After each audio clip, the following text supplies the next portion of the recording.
ដងស្ទឹងសង្កាយខែលិចផុតទៅតោឈោងៀមផ្លូវនៅក្បាលស្ពានថ្មស្រមោលធម្មជាតិខំរំលេចនឹងក៏សូរត់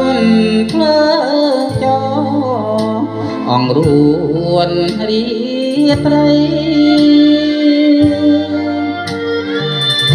តែដំបូលស្បូវនៅត្រើយខាងកើត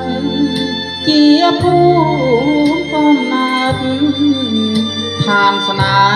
ហ៍ខាងវ័យ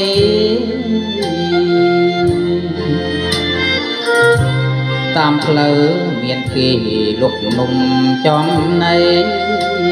អីលើរឿងថ្មីឲ្យយើងភ្លេចអង្គអូនកុំជាស្ទឹងបើខឹងនឹងបង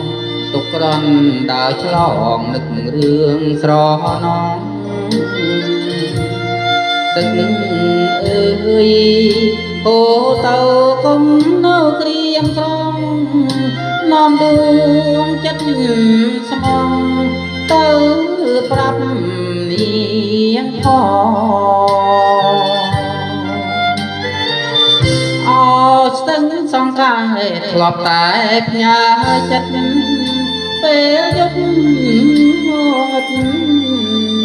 ស្ទាបអង្គអាលខ្នងបើឈប់ស្នេហាសុំខ្លួនជាបងបានជួបម្ដងញញឹមគ្មានឈប់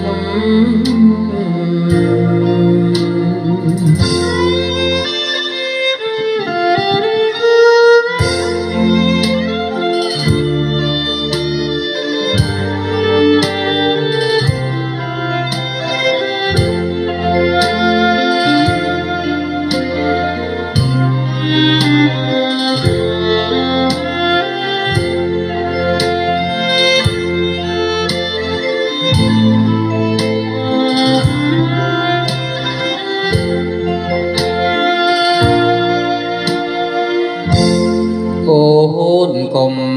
ជាស្ទឹងបើថឹងនឹងបងទុកក្រន់ដើរឆ្លងនឹករឿងស្រណងទឹកអើយហូរទៅកុំនៅក្រៀមក្រំនាំដួងចិត្ត